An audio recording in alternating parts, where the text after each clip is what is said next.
All right, buckle up, because we are about to dive into the mind of a 2,000-year-old Chinese general who somehow predicted your office politics, your family drama, and that time your neighbor stole your Amazon package. Yes, we are talking about Sun Tzu, the OG strategist, the man who wrote The Art of War and basically invented the win-without-fighting game plan before modern humans figured out how to make oat milk. Imagine if Yoda, Sherlock Holmes, and a poker champion had a baby, and that baby grew up to tell you how to crush your enemies while they still thought you were their best friend. That is Sun Tzu. Now, when people hear The Art of War, they think of swords clashing, epic battles, and heroic speeches.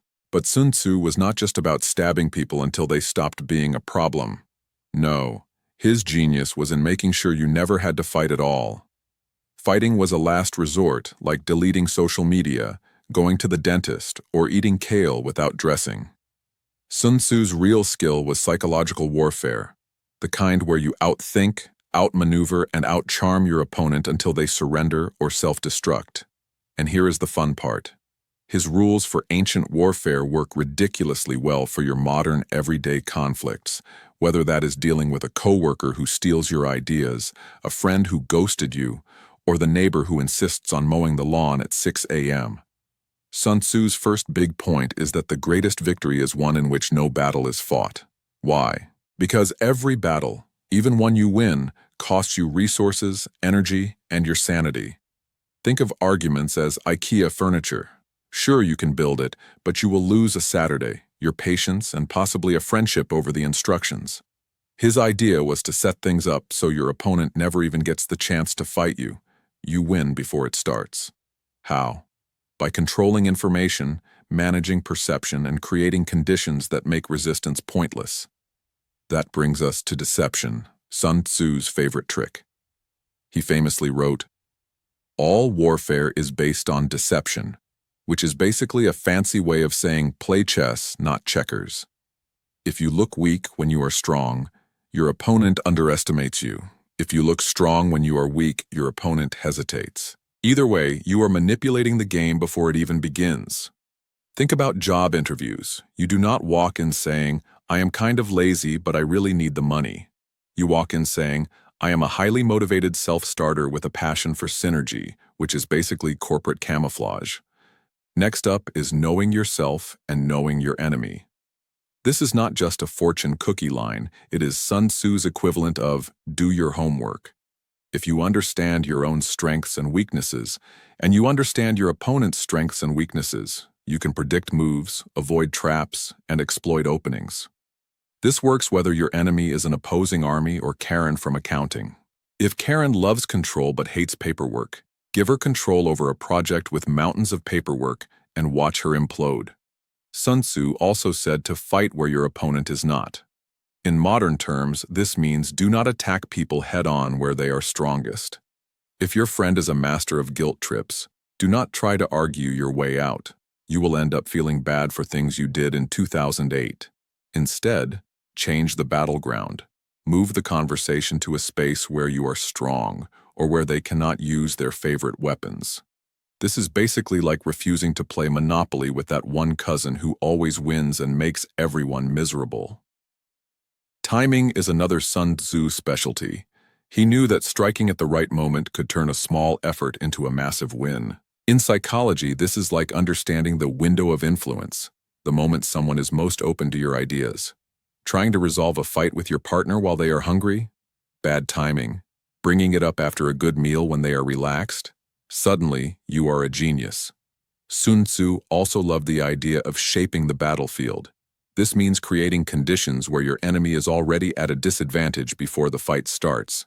In everyday life, this could mean arranging a meeting in your office so you control the environment, or choosing the restaurant when you know the other person hates asking the waiter for more napkins. The key is making sure that the terrain, whether literal or social, works for you. One of the juiciest parts of Sun Tzu's playbook is psychological disarmament. This is where you make people feel so safe, so comfortable, that they do not see you coming. It is like the social equivalent of a Trojan horse. You let them think they are in control, that they have the upper hand, and then, bam, you reveal the truth, or make your move when they are least prepared. Politicians do this all the time, except less elegantly and with more awkward handshakes. And then there is the principle of avoiding prolonged conflict. Sun Tzu hated drawn-out battles because they drain resources and morale. In the real world, this means do not drag arguments out forever. Do not spend months trying to win an online debate with someone whose profile picture is a car. You will never change their mind, and you will only waste your own energy. Sometimes the best win is to walk away and let the other person stew in their wrongness. Here is where it gets even spicier. Sun Tzu believed that morale was everything. He wrote about keeping your troops motivated and your enemies demoralized. In your life, this means keeping your energy up, surrounding yourself with supportive people, and making sure the other side feels like the fight is not worth it. This could be as simple as staying calm in an argument while the other person loses their cool, because nothing is more unsettling than trying to fight someone who looks like they are meditating.